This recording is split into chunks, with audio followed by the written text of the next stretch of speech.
ഈശോ മിശിഹായ്ക്ക് സ്തുതിയായിരിക്കട്ടെ. പ്രിയമുള്ളവരെ, വചനം പഠിക്കാൻ ആഗ്രഹിക്കുന്ന എല്ലാവരെയും ഈ ക്ലാസ്സിലേക്ക് സന്തോഷപൂർവ്വം സ്വാഗതം ചെയ്യുന്നു. ഇതുവരെ പഠിച്ച എല്ലാ വചനങ്ങളും എല്ലാവരും പഠിച്ചു കഴിഞ്ഞു എന്ന് കരുതുന്നു.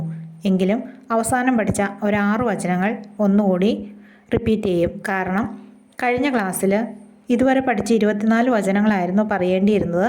നിർഭാഗ്യവശാൽ 2 വചനങ്ങൾ വിട്ടുപോയി. അതും കൂടെ കൂട്ടി നമുക്കൊരു 6 വചനങ്ങൾ ഇന്ന് ആവർത്തിച്ച് പറയേണ്ടതായിട്ടുണ്ട്.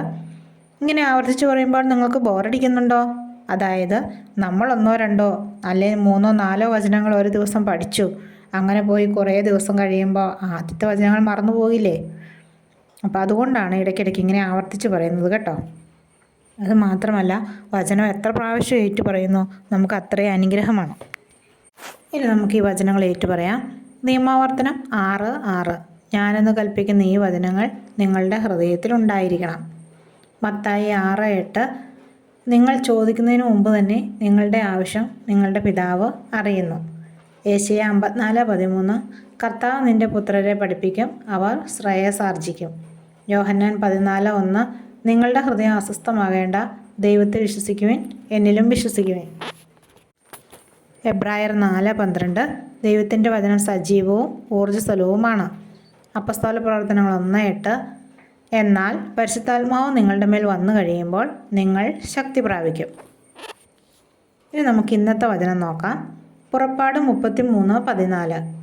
കർത്താവ് പറഞ്ഞു, ഞാൻ തന്നെ നിന്നോടുകൂടെ വരികയും നിനക്ക് ആശ്വാസം നൽകുകയും ചെയ്യും. നമ്മളൊരു വചനം പഠിക്കുമ്പോൾ കൊട്ടേഷനും വചനവും ബൈബിളിൽ എങ്ങനെയാണോ പറയുന്നത് അങ്ങനെ തന്നെ പഠിക്കണം. പക്ഷേ നമ്മുടെ മനസ്സിൽ ആകുലതയുണ്ടാകുമ്പോൾ ഇങ്ങനെ പറയുക, കർത്താവ് തന്നെ എൻ്റെ കൂടെ വരികയും എനിക്ക് ആശ്വാസം നൽകുകയും ചെയ്യും. ഇങ്ങനെ പല പ്രാവശ്യം നമ്മൾ ഏറ്റു പറയുമ്പോൾ നമ്മുടെ കൂടെ ഈശോ ഉള്ളതായിട്ട് തോന്നുകയും നമ്മുടെ മനസ്സിന് ആശ്വാസം ലഭിക്കുകയും ചെയ്യും.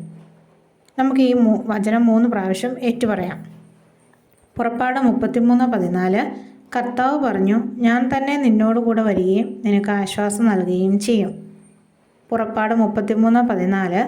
കർത്താവ് പറഞ്ഞു, ഞാൻ തന്നെ നിന്നോട് കൂടെ വരികയും നിനക്ക് ആശ്വാസം നൽകുകയും ചെയ്യും. പുറപ്പാട് 33:14. കർത്താവ് പറഞ്ഞു, ഞാൻ തന്നെ നിന്നോടുകൂടെ വരികയും നിനക്ക് ആശ്വാസം നൽകുകയും ചെയ്യും. ഇനി മറ്റൊരു വചനവുമായിട്ട് നാളെ കാണാം. ദൈവം എല്ലാവരെയും അനുഗ്രഹിക്കട്ടെ.